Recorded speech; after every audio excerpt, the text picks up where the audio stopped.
Mike O'Mara, Radio Entertainment. Hicks, Nicks, Sticks, Picks. A podcast about Rob's movies with your hosts, Rob Spewak and Josh Sroka. And now, ladies and gentlemen, let the show begin.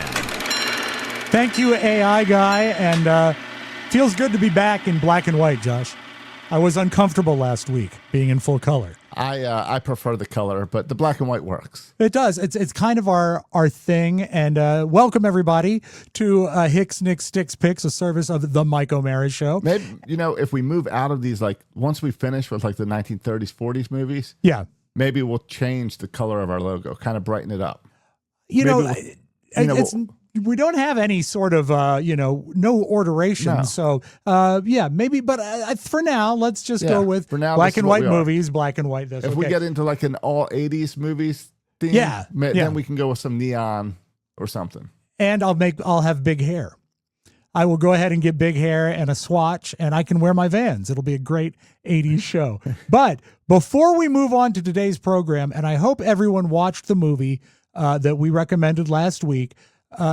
Remember last week we were talking about The Natural. Yes. And I got this wonderful letter. Oh, and here's never too shy. Letters, we get letters. We get your letters every day. Any chance? Mail today. Reach right in and pull one out. Those letters. And I hope you're singing along at home. Let's find out what you got to say. Oh boy! Mailman. Mail today. So this is a letter about The Natural that I got, and I'll just take it from the top here because it's fascinating. Dear guys, I guess that's us. Yes, we would be the guys. Thank you. Hope all is well. I am a big fan of you and the show, and I live in Buffalo. My life hasn't been too great the past year, and I've been out of work since March, but you, Mike, Josh, have kept me sane while dealing with a lot of the crap in the past year. Well, that's about the nicest thing you can say. Thank you. A comment you made during The Natural last week literally made me spit out my drink. You were looking at a clip and you said, I could have been the Bat Boy. Yes, my claim I stand by that. Yeah, I do too, that I could have been the Bat Boy. Well, this guy says my claim to fame is that I was supposed to be the Bat Boy. What? Yeah. Hold on. He's supposed to be the Bat Boy in The Natural? This is great. I hope he tells me what went wrong. In the summer of my freshman year of high school, The Natural, which was filmed in Buffalo, we knew this, was casting for the Bat Boy. My mother sent a picture to the casting director, and I got called in to read for the part. I read for the casting director, and after a short wait, she said that director Barry Levinson would like to meet me. Wow. And so on the way to the office, I even passed Robert Redford, who greeted me with a great big hello. Spoke to Mr. Levinson for a while, and he really liked me. He even wanted me to go and meet Robert Redford properly. So it sounds like, he's got this. Yeah, he's got it. Sewed up. While I was waiting to meet Bob Redford, someone else on the crew interrupted Mr. Levinson and said that there was another kid here for the Bat Boy role, and he was told to come down after being spotted at a Polish market on the east side of Buffalo. Oh, no. Yes. Barry was pretty perturbed, but finally said the other kid could come in, so we both read for the part with the director. Well, I read for the part. The other kid could hardly read. We both left, and a couple of days later, I was heartbroken to find out the other kid got the part. Oh, so all based on looks. I guess, but the fact that he can't read, well, he wasn't much of a talker in the movie either. Right. But this is the great part, because I think we discussed last week how much we love the character of the Bat Boy. Yeah, he's great. Great character and well done. This letter continues. I later learned that the Bat Boy caused so much tension on the set that Redford almost took a swing at him. Well, he had a head about the size of a basketball. I never got another chance at acting, but telling this story makes me so happy many decades later. Life isn't always easy, but I appreciate the entertainment you provide. Sincerely, Dave Chick. I can't imagine the guy that played in the Bat Boy making Redford take a swing at him. Yeah. But, if you're totally not into the whole motion picture system and you can't read, maybe it was tough. Right, if you don't know your lines. It speaks well to the director, though, and that it comes off so well. Yeah, and that listener's got the perfect, that game of two lies and a truth. Yeah, Or you got to exactly. try to guess which outrageous thing is true. That's the perfect story for that. We're taping a little later today than I wanted to because I was down at the Polish market hoping to be discovered. Looking for a little kid. Yeah, no, I want to be the kid. I want to be in it. But that's not what we're doing today, because today we take on a movie from 1933, Duck Soup. And I know Josh has never seen it. One of my favorites. It's a Paramount picture. It runs only 69 minutes, which you had to appreciate. Yes. Okay. I wrote that down. Good. It stars Groucho, Harpo, Chico, and Zeppo Marx, with Margaret Dumont, Louis Calhern, and Edgar Kennedy. Directed by a very notable director, Leo McCarey, who did Going My Way, The Awful Truth, and Affair to Remember, and was written by probably the Marx Brothers' best writers, Bert Kalmar, Harry Ruby, Nat Perrin, and Arthur Sheikman. Groucho stayed in touch with all of them throughout his entire life. He loved their work. Now, before we start, I have to address one thing. Chico Marx, his name should be pronounced Chico. That's how they did it. But Okay. my entire life have called him Chico, which I guess is what? The Spanish pronunciation. I have no problem with that. Okay, so know this, folks. It's just me being me. When I call him that, I'm not ignorant of what you should call him, but that's how we're going to go. And I'll tell you, I invited Kelly to watch this movie with me. And she said, I don't think we can watch those movies anymore. And I said, why? Why? And she said, well, isn't that who created Marxism?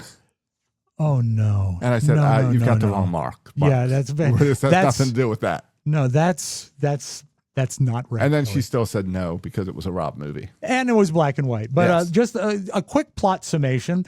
Really not as much going on here as in The Natural, so this won't take as long. A fictional country named Freedonia is in financial crisis. They've borrowed a lot of money from a rich dowager named Mrs. Teasdale. She says she'll only lend them more money if they appoint Rufus T. Firefly as the leader of Freedonia. Rufus Firefly is played by Groucho Marx. It's never explained why she loves him as a leader or what how his she past knows is. him or anything. Exactly. And it doesn't seem like they know each other that well, because once he meets her, he starts hitting on her. So there's a welcome reception for Ambassador. I'm sorry. There's a welcome reception for Rufus T. Firefly, and that's where we meet Ambassador Torrentino from the neighboring country of Sylvania. And he is set on marrying Mrs. Teasdale, so he enlists a famous Freedonian dancer, Vera Markel, to seduce Firefly, clearing the way for him to woo Mrs. Teasdale. Then we also meet Groucho's Firefly's secretary, Bob Roland, played by Zeppo Marx. And he says Firefly is never late, and they do a whole production number about the fact that he's never late. And then he's late. This is him arriving at his own reception, and it's some of Groucho's greatest work. As chairwoman of the reception committee, I extend the good wishes of every man, woman, and child of Freedonia. Never mind that stuff. Take a card. Card? What'll I do with the card? You can keep it. I've got 51 left. Now, what were you saying? As chairwoman of the reception committee, I welcome you with open arms. Is that so? How late do you stay open? I've sponsored your appointment because I feel you are the most able statesman in all Freedonia. Well, that covers a lot of ground. Say, you cover a lot of ground yourself. You better beat it. I hear they're going to tear you down and put up an office building where you're standing. You can leave in a taxi. If you can't get a taxi, you can leave in a huff. If that's too soon, you can leave in a minute and a half. You know, you haven't stopped talking since I came here. You must have been vaccinated with a phonograph needle. Now, in the old days, a phonograph needle was something that, you used to play a record, Yes. just so you know. Okay. Does he have his lines written down on the floor? I don't think so. In that shot, he multiple times looks down at the floor. Really? I never noticed that. Yeah, now, play that it back. could be. Okay, that could very well be. Watch how much he because looks down. there's a lot of words there, you have to admit. So let's see. Where we are. Oh, Your Excellency, we've been expecting you. As chairwoman of the reception committee, I extend the good wishes of every man, woman, and child of Freedonia. Never mind that stuff. Take a card. Card? Still What'll I funny. do with the card? You can keep it. I've got 51 left. Now, what were you saying? As chairwoman of the reception committee, I welcome you with open arms. Is that so? How late do you stay open? I've sponsored your appointment because I feel you are the most able statesman in all Freedonia. Well, that covers a lot of ground. So there's Say, one you cover down. a lot of Yeah, ground you're yourself. Another right. time looking You at the better beat it. I ground. hear they're going to tear you down and put up an office building where you're standing. Another you time can leave in a looking taxi. down. If you can't get a taxi, you can leave in a huff. If that's too soon, you can leave in a minute and a half. You know you haven't stopped talking since I came here? You must have been vaccinated with a phonograph needle. You know what? That It's is at the quite end of every possible. line. Yeah, but I don't think it plays badly because his delivery is so fast. And I think he's just trying to keep the order. If he is it's reading. not bad. I was just trying to figure out why he kept looking down. Yeah. And then when it was faster paced, he kept his head down while saying it. So Yeah, it's. I think he probably, if it was written down, it was just to get the insults in the right order. Yeah. Because obviously he knew them the way they came trippingly off his tongue. We go to this whole meeting. We learn the laws of his administration. He's not a great leader, but apparently that's what the old dowager wants to run Freedonia. And so meanwhile, we find out in Sylvania, Tarantino has tried a revolution, but it's failed. So he hires 2 spies to watch after and get some dirt on Rufus T. Firefly.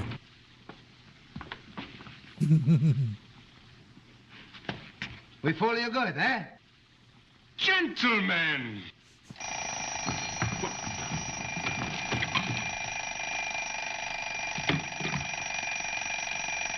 Gentlemen, what is this? This is spy stuff.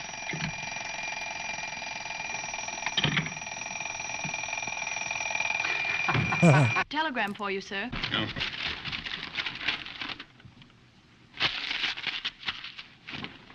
He gets mad because he can't read. Oh, I see.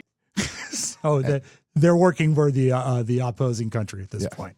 And Pinky is my favorite character He's great, isn't he? in the movie. It's so much the fun. one that does not speak. Yeah. Is that why he's your favorite? Because he's not speaking?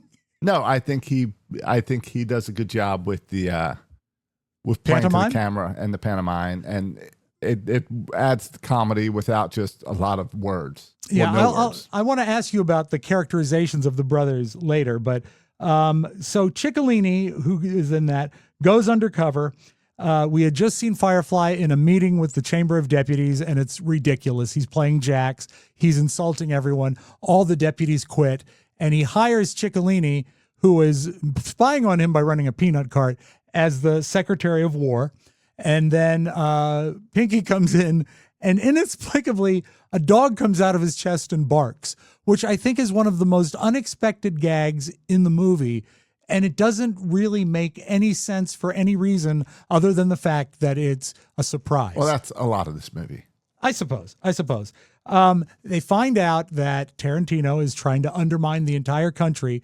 So the idea is that Firefly will get him to insult him. And then, he will insult the ambassador. And then the ambassador will slap Firefly and he can kick him out of the country. But of course, it goes the other way. And Firefly slaps the ambassador, and they're headed right off to war.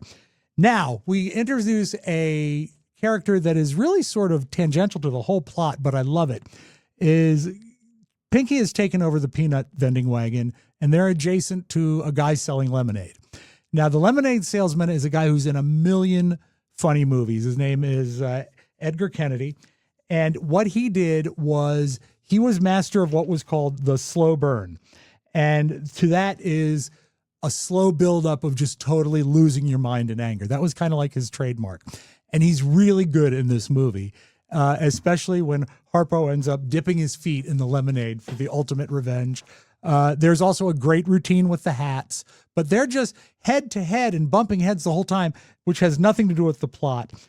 Miss Teasdale tries to broker a deal for peace. Firefly refuses again. So she says, I'm going to keep the plans of war at my house until we go to war. Now, also in the house, at this point, all 3 Marx Brothers are in the house, and they all end up dressed as Groucho.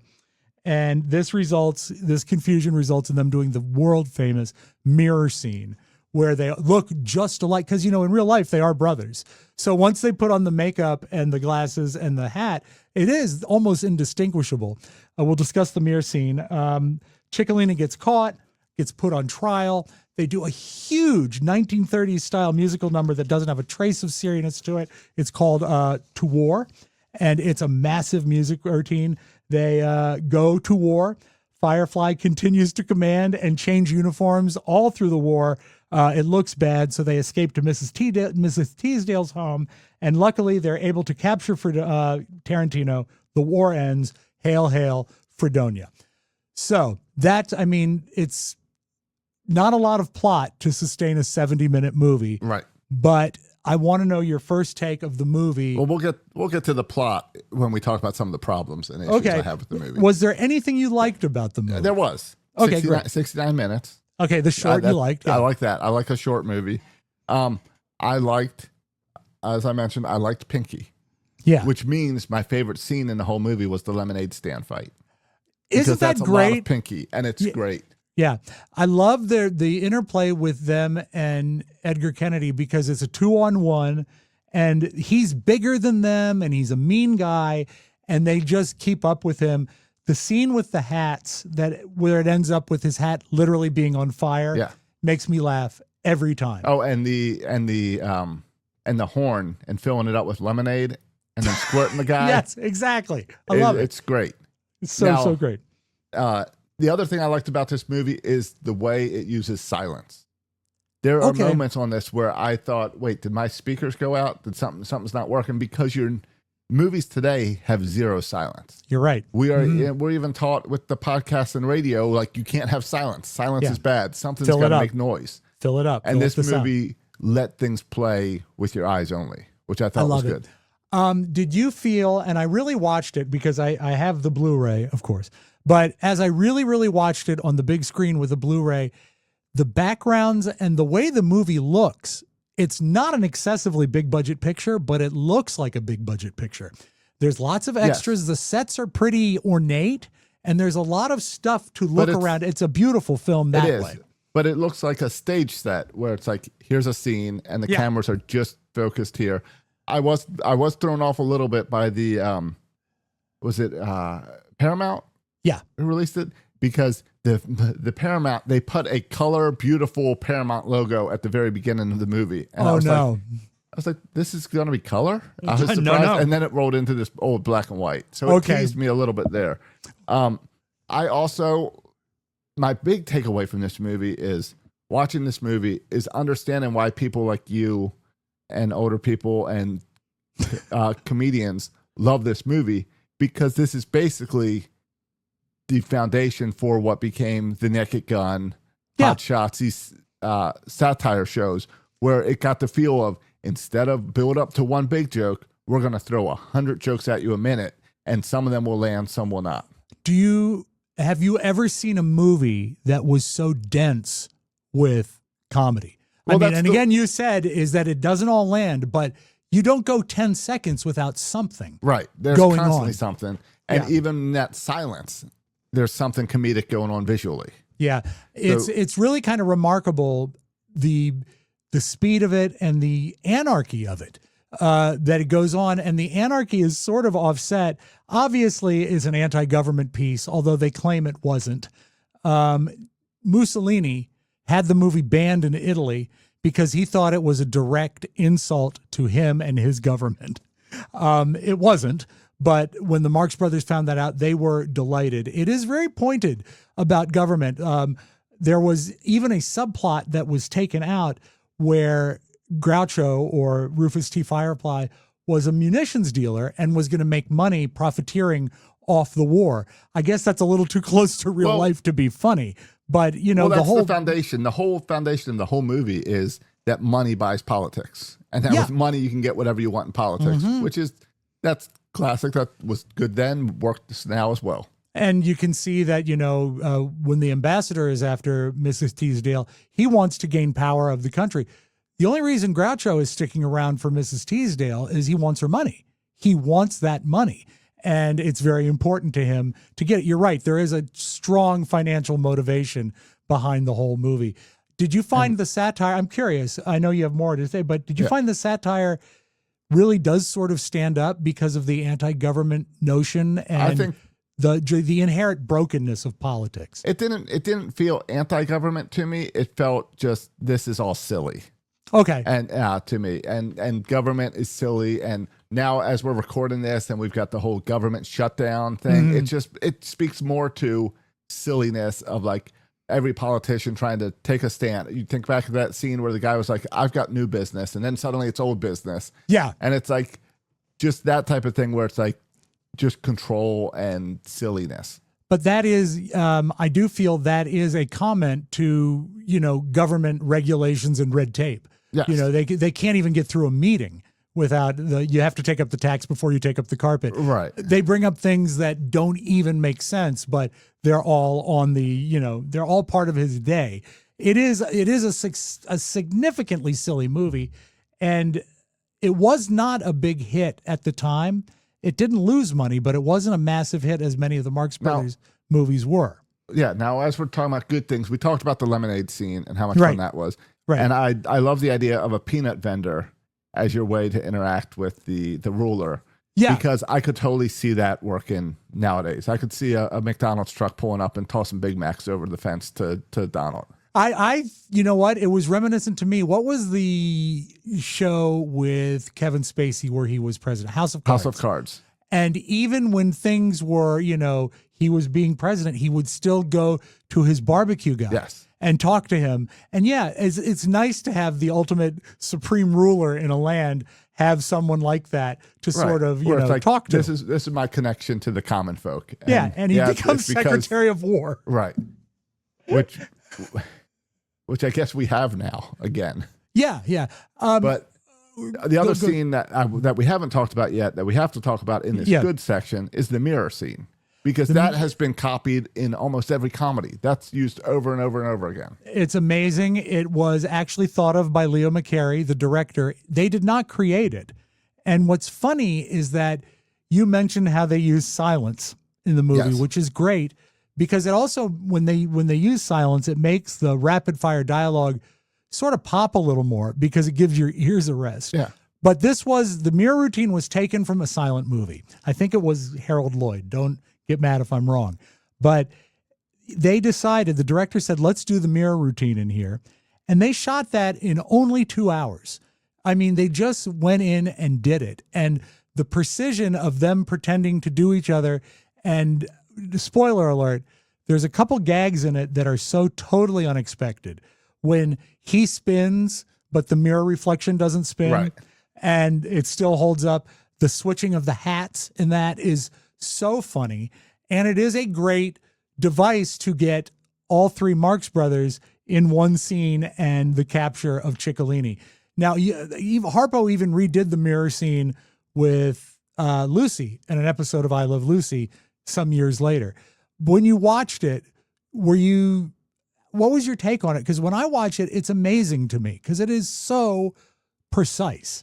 Yeah, for me, it was precise. It's fun. It's also, for me, I'm looking at it with different lenses where this is new to me, but I've seen so many things that copy it. So I think straight to Scooby-Doo because they do that type of routine in Scooby-Doo all the time. And I see, the inspiration was from these Marx Brothers.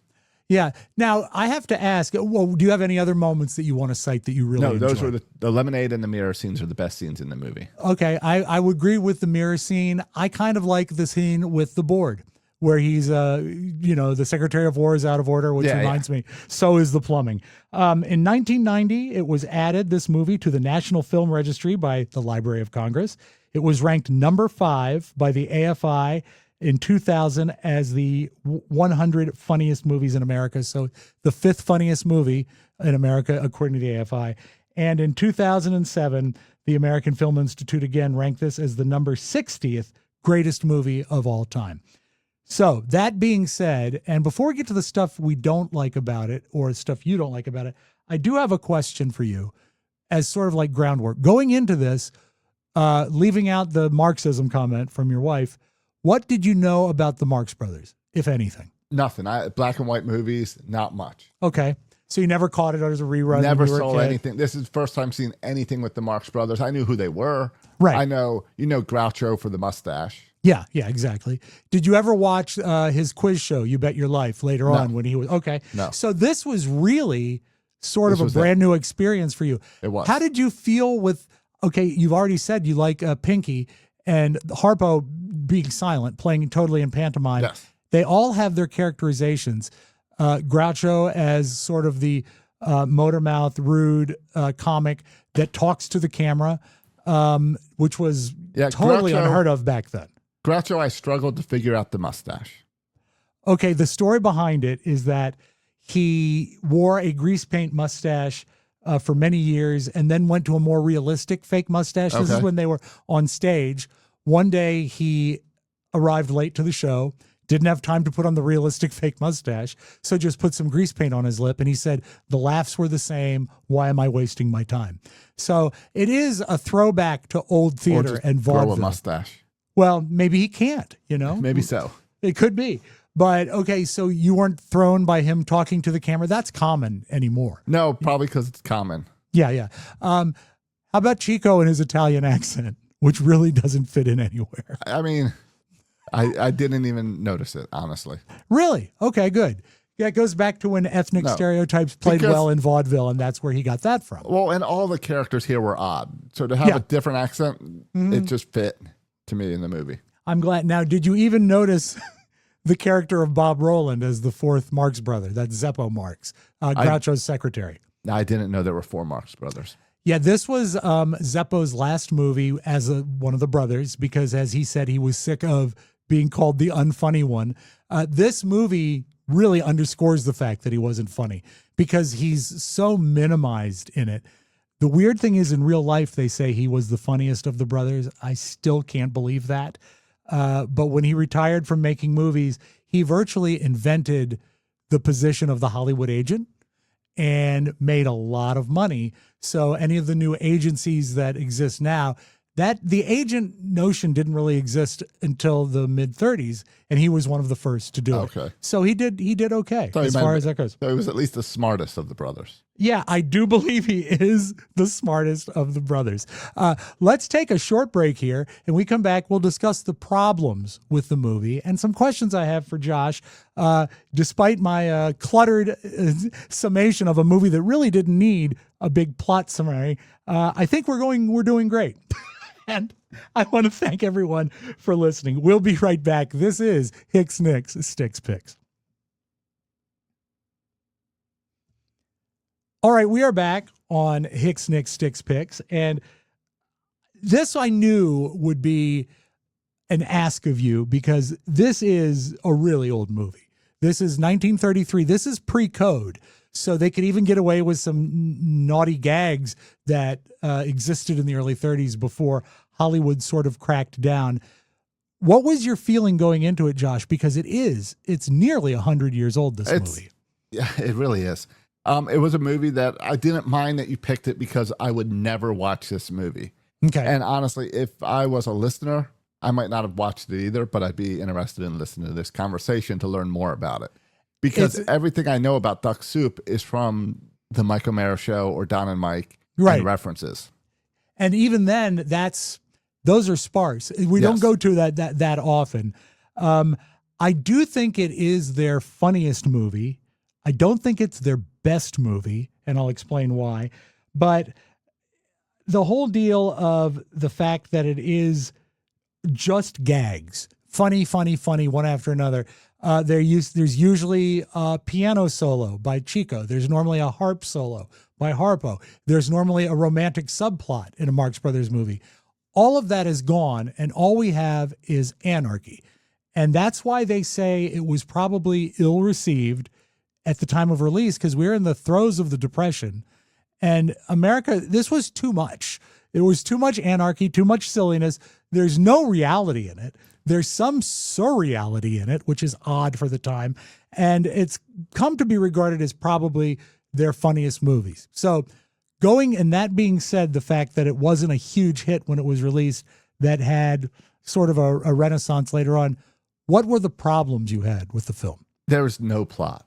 This plot is so thin. It is paper It thin. is. Yes. There's nothing going. Even the end, they arrest one guy or whatever, take care of one guy, but the war's still going on. Well, So yeah, they didn't even end the war. But they said by capturing the ambassador.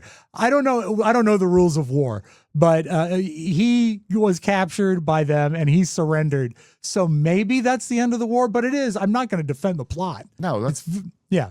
no. The plot is so thin. It's just gag, which again I get and I see it as a foundation for so many other movies. And this one, I have to ask you though, do you think it was well done with the saturation of gags? No, I think it was good. Okay, I did like great. that. I like Okay, the fast pace, Mm-hmm. especially that scene you played earlier with with Groucho when Yeah. he first meets the lady, and it's pretty sexist too. Oh, it's With how he horribly talks sexist. down Yeah. the lady. Then suddenly it's okay if someone's having an affair, you just have to ask the man which one they want, Exactly. and then yeah. it's okay. You tricked me. How? I did not. I knew it was black and white. I did not know it was a musical. There were You see, multiple music. There are three musical performances in numbers, here. I believe, in it.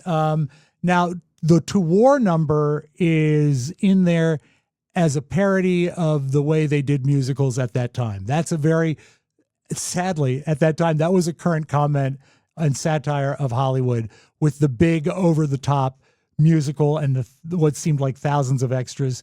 The other two, these are the rules of my administration that you were just talking about. Yes. That is a musical number, but it's full of jokes. So I don't really count that as a musical number, I guess. It's a musical. It is. Okay. So there And are a then- couple songs in it. Yeah. And I'm shocked that the clock strikes 10. You haven't pulled yet for some type of radio bit. Well, the day is young. Yeah. We shall see. But yeah, it was a sharp satire of things going on then. I didn't mean to trick you with the musicality. My apologies. It's okay. I just didn't see it coming. And just this close to Yankee Doodle, I still have not moved on from that. But I again, this is one where it was fun because I saw it as a foundation for every comedy that I've seen in my life. Cool. I appreciate the fact that you show it some value there.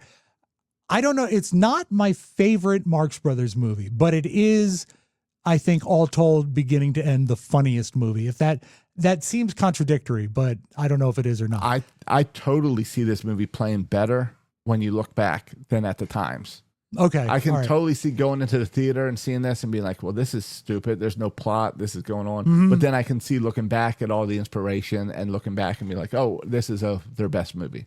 When we talk about the fact that there was no subplot, no musicals and stuff like that, no dedicated serious musical numbers, what happened is when this was over, Paramount and the Marx Brothers were very much at odds. And the Marx Brothers were threatening to go and start their own production company. So this picture was done sort of haphazardly to satisfy their 5-picture deal. And then they quit Paramount. They were going to form their own company. Now, this is really in the weeds Hollywood-wise, but it's a good story, is that they were courted by Metro-Goldwyn-Mayer, MGM, which was the biggest and most powerful studio at the time. And their director of production, I believe was his title. His name was Irving Thalberg. He died young, but everything he touched turned to gold. He had like a golden boy reputation in Hollywood. And he loved the Marx Brothers.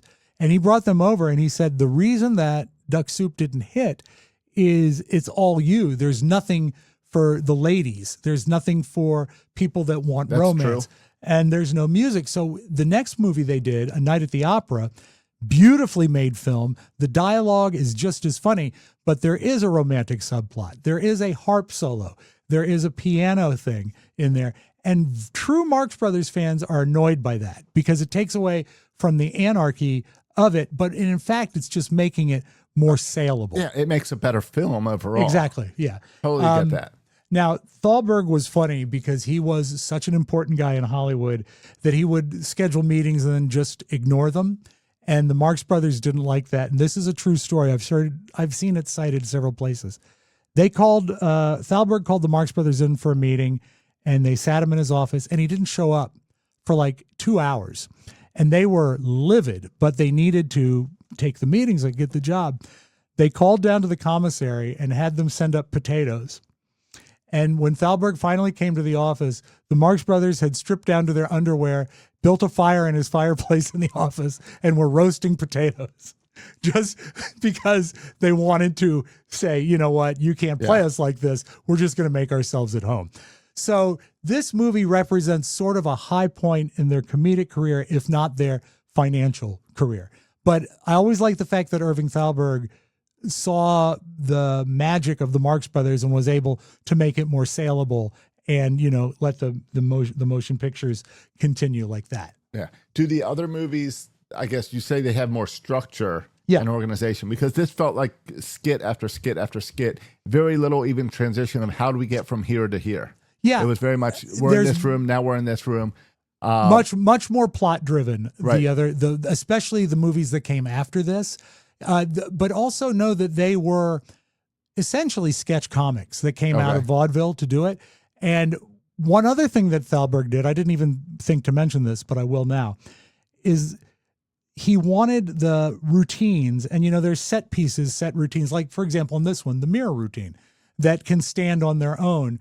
But Thalberg wanted the timing to be so precise. What he would do is he would send the Marx Brothers out to theaters to do those set pieces to get the timing right and know how long to pause for laughs in a movie, because they were judging it from the laughs in a live setting. So in a movie, it's hard to gauge what gags are going to hit and what aren't. Right. So they would go actually on the road to test out their material, which is brilliant. I really do think it's smart. And that's one of the reasons why I think the pacing in their routines works so well even to this day. No, I think that makes a lot of sense. And you still see, again, I can see references to movies for all these, especially those scenes like the lemonade and the mirror. Now, and the cabinet meeting, sure. Just for curiosity, I have to ask, do you know what duck soup means? If it doesn't mean, soup made out of a duck. I have no idea what duck soup means. In the 1930s, it was slang for something that was easy to do. Like, that's easy. That's a piece of cake. That's duck soup. Okay. That did not last, but it's funny because that would mean something to people that saw the movie then, but it doesn't mean anything now. It means nothing now. It's random. I do love this quote from Groucho. They asked him about the movie's title. He said, take 2 turkeys, 1 goose, 4 cabbages, and mix them together, and after one taste, you'll duck soup for the rest of your life. Maybe he looked at the floor to read it. I don't know. No idea. Now, one thing that you said before we recorded that I took as flattery, but also very funny. You said, I can see, Rob, why you like this movie. Well, I think I said that on this episode. I can totally see why you like it, why older comics will reference this. I think I've seen Steve Martin talk about this movie. Yeah. I think watching these movies, I've gotten way back into Only Murders in the past couple of weeks, and I see Martin Short in these Marx Brothers. Oh, I agree. And one of the reasons is that he has got the vocal precision to pull off gags like this, but there's also a lot of physical comedy in this. Yes. Even Pinky is all about physical comedy, but even Groucho, his takes and his reactions, they're very physical. In the final war scene when he spends time with a jug on his head is funny. Were you... Well, whenever Groucho's on screen, he cannot stay still. Yeah, he is moving the entire time. And I think that comes from his stage experience. Early Hollywood directors hated the Marx Brothers because sound was really hard to do then. Right. And they'd move around. And that was like impossible for them to handle. The one gag that always gets me, and I'm curious if you found it funny or hackneyed because it's been used before, is when they are in Mrs. Teasdale's cottage, I guess, towards the end, and they're at war, and he calls for help. And they go to a montage of everyone running to their help. There's people rowing boats. There's monkeys. There's elephants. There's people on motorcycles. Did you like that gag? It was fine. I think I was worn down by then. I understand. The movie can be wearying. It moves really fast and there's a lot of stuff. Fast for a small amount of... I enjoyed the motorcycle. I enjoyed the motorcycle taking off without the sidecar, and then later the sidecar leaving without the motorcycle. I enjoyed that. Did you see it coming? I did not. That's great. I did not see it coming. One time, I was thinking about, we had a hypnotist on the show, and I think most of that is all bunk. But, he said, I can make people quit smoking. I can do this. And I thought how cool it would be to have a hypnotist have me forget that I'd ever seen the Marx Brothers movies to watch them again for the first time. That's a good bit. You think? Did you ask him to do that? No, I didn't. Because I didn't like the guy. Of picking out a movie that you love and telling a hypnotist, make me never remember this movie, and every time I watch it, think it's the first time ever. Wouldn't that be awesome? It'd be great. Yes. Yeah. So that is something that I would love to do. This movie is one of a handful that I could probably recite to you because I've seen it that many times. I taped it off of like Channel 2 in Baltimore when I was a kid on beta. And I watched it so many times off the beta tape that I can still tell you where the commercial breaks were when I watched the movie on disc. This movie is really important to me. Groucho is really important to me. So I have to ask. Well, I could mark the commercial breaks. The scene changes in here. Well, it's that's very true. simple where to go to commercial. It is. It's very segmented. Do you feel that this is, well, I know what I would rate it, but I have to ask you, how many firecrackers they had at the end of the movie? How many firecrackers out of 10 do you give this movie? Oh, I am going to give this I'm going to give this a 7. Okay, that's That is- very strong for you, I think. And that is all because I see the references and I see the inspiration. I will never watch it again. But I Would think you- it's worth giving up 69 minutes to watch this sometime. It is, you know what? I'm very pleased with that. I, of course, have to give it 10. I'm sorry. Even based on the wicked plot point that's never explained, why Well- during the war, Pinky and Ciccolini just suddenly switch sides. That's never explained except for the fact that I guess the brothers have to be together. So I have to give it 10 firecrackers. I'm sorry. It's just one of my favorites. Would you? Seven's go ahead. a lot higher than I expected to give this movie. This is so much fun for me to watch you watch these movies because I didn't know how you would react. I can accept the fact that you'll never watch it again. It's off Yes. your bucket list. But I'm glad I watched it. Would you ever watch another Marx Brothers movie? No, you told me this one's the best. True. All right. I guess I ruined it for you. I mean, I I have a could send you. feeling- I could send you the second best. It depends how many years into this podcast we are. That's true. Can we Okay. limit one Marx Brother movie a year? We don't have to do another Marx Brothers movie, but You can sneak one in there later sneak on. one. But I really do appreciate the fact that you appreciate what we saw and did not hate the movie for 69 minutes, nor draw parallels between this and Karl Marx, which I think is nice too. One of these days, we're going to get your wife to watch one of these old movies. Yeah, we will. Okay. So that's Duck Soup. I hope you watched it. Hope you liked it. And So- if not, check it out. This is October now. We made it to October. It's a spooky season, and I hold our next movie in my hand. As you can see, Hicks, Nicks, Sticks, Picks, Episode 5, quotation mark, spooky season. So this is going to give us like 4 horror movies, I think, over the Yeah. next 4 weeks. So let's see what movie we'll be watching, and hopefully you'll be watching too, folks. I hope it's in color. We'll I believe see. my text message to you yesterday said no black and whites back to back. You have to space them out. I understood. And you know I have the whole committee that chooses the stuff. Right. Oh, it is in color. Good. Paramount Pictures, 1968, Rosemary's Baby. All right. Another movie that I only know from radio references. Okay, now I And have to I know go that- ahead. I know that Satan's the father of the baby or something. Yeah, spoiler alert. I have to ask you, as a church-going, faith-driven guy, do you have problems with Satan movies? I do. They creep me out a lot. So Okay. most of the time I avoid them. But that's not the homework here. The homework is to watch it. Rosemary's Baby, I've never been tempted to watch. The Exorcist is the it's a one that great I film. have avoided for 40 years. My mom prohibited me from watching The Exorcist in her home. I might watch it this season. We'll see. You know what? The thing about The Exorcist is it's really a fine movie. I mean, it's a horror movie, but Right. horror movies But it's get put by. together well.